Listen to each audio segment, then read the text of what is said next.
Moderoid.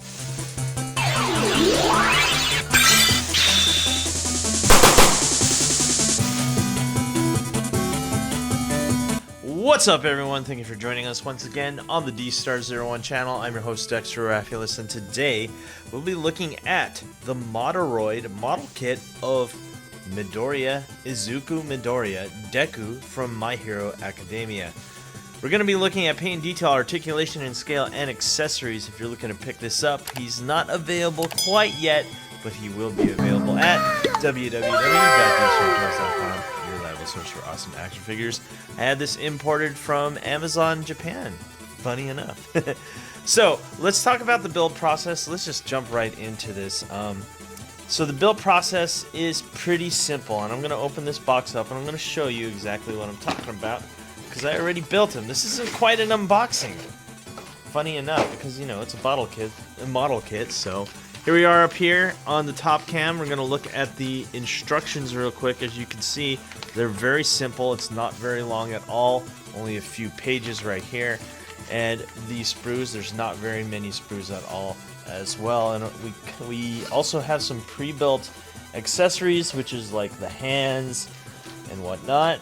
And we get some extra joints too, which is really, really nice. So yeah, let's talk about the build process of this guy. Let's go to the front cam. Let me show you what I'm talking about here.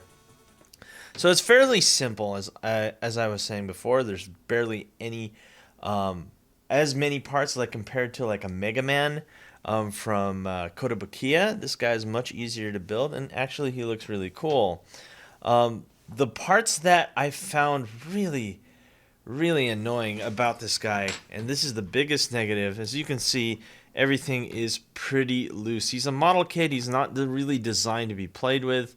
I get that. It looks like we're gonna have to use some fixer elixir to tighten this guy up, but right off the bat, my Mega Man is Kotobukiya Mega Man is pretty tight out of the box. I mean, there's really no issue.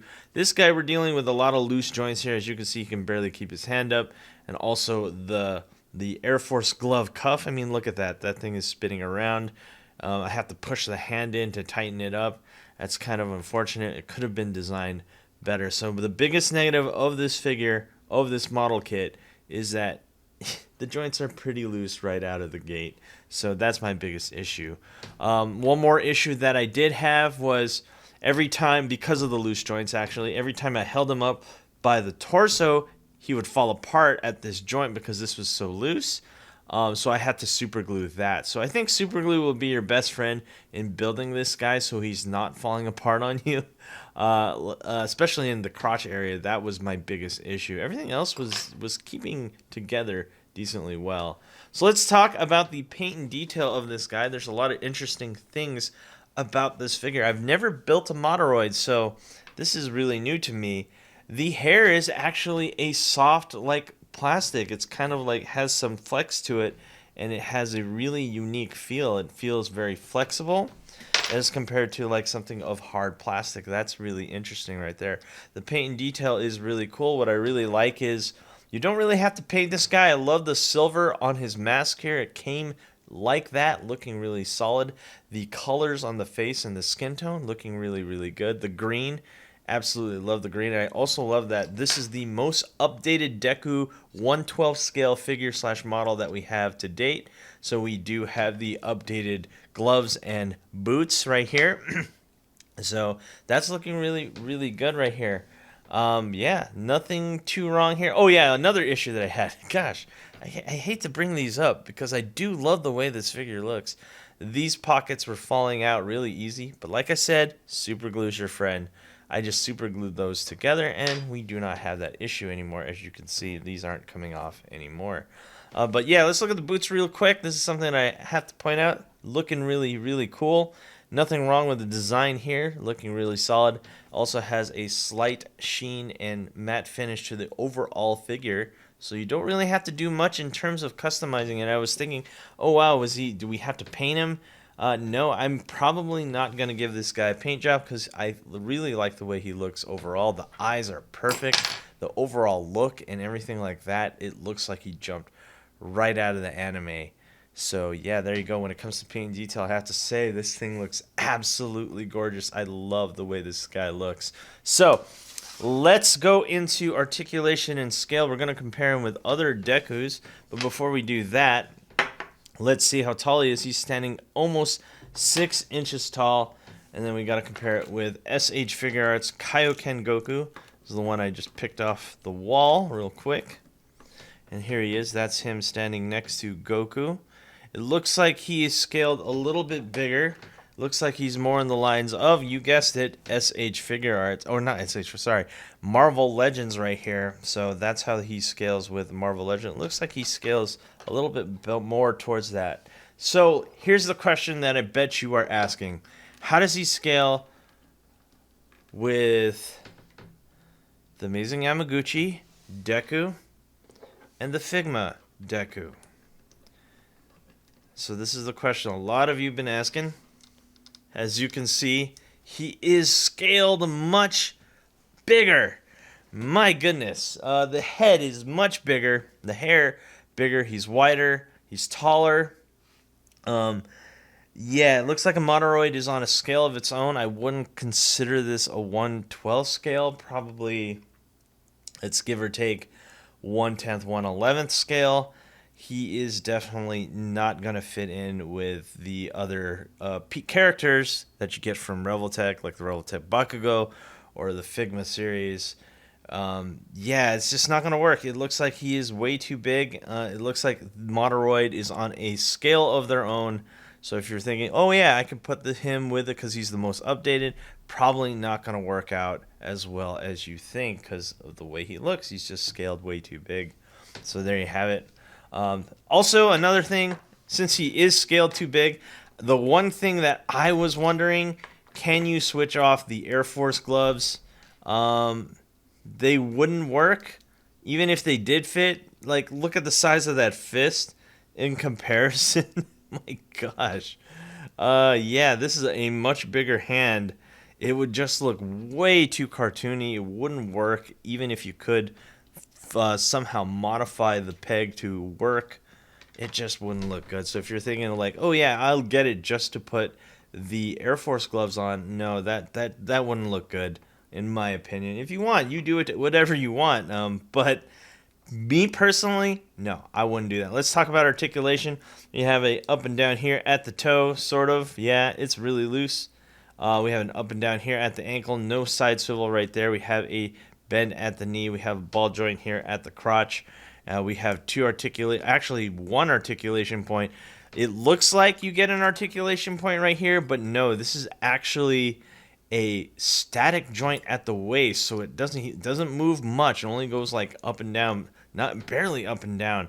So mostly the waist articulation will be at this articulation point right there, which is kind of sad because if you really want to get the pose that everyone wants to do is this one, you're going to have to angle it correctly with the camera. If you do it like this, he needs to have that ab crunch, but unfortunately he doesn't have that ab crunch.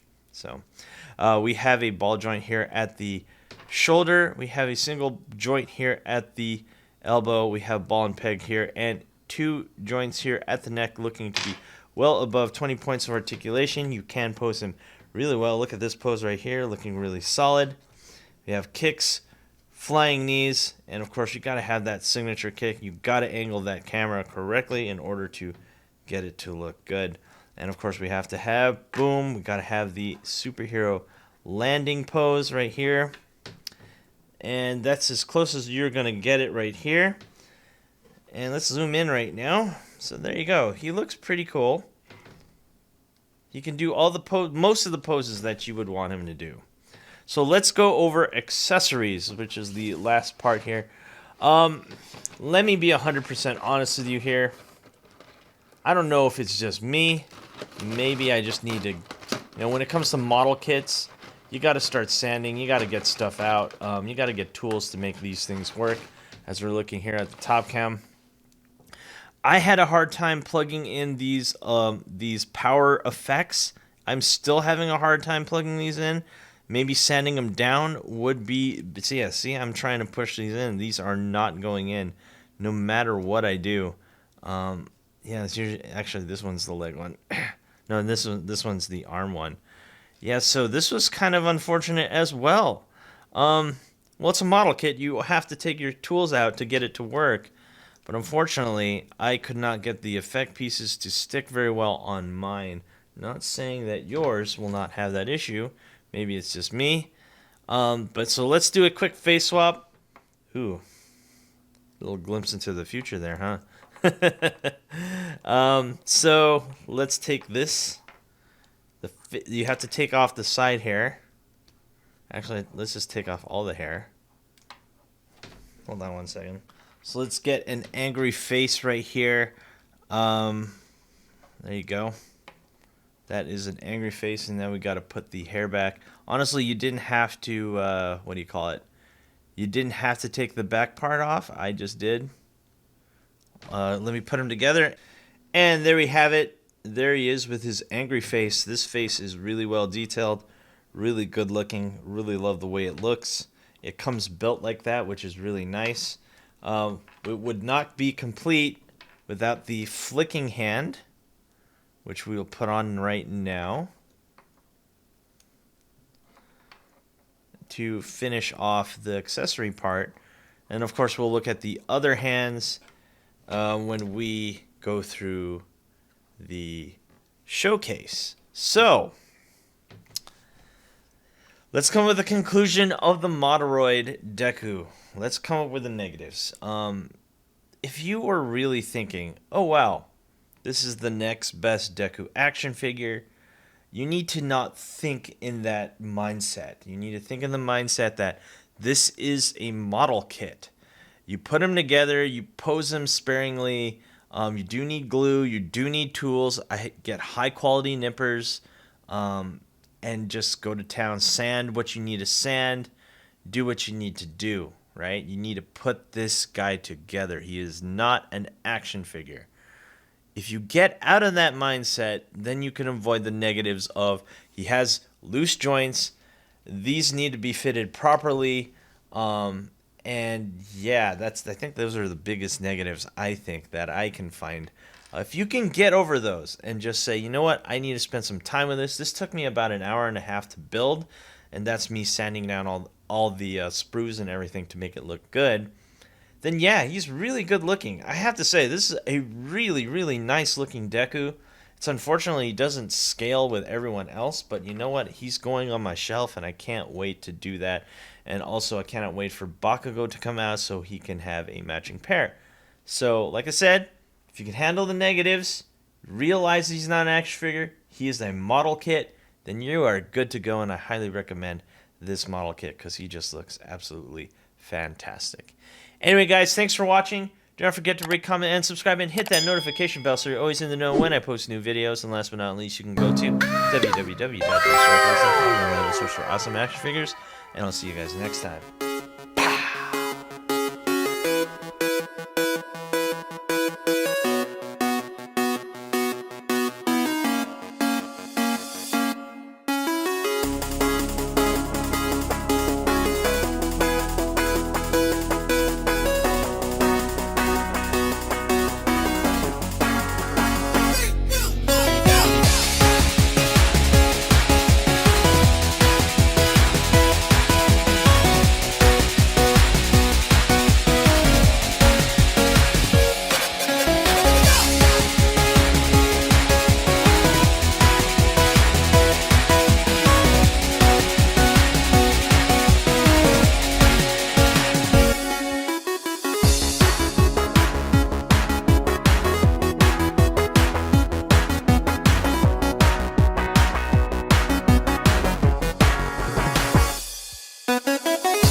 Hey you! Thanks for watching. Rate, comment, and subscribe. Where? Right here. Not there, right here. You. And thanks for watching. So, rate, comment, and subscribe. Right here, right there, right here. Yeah.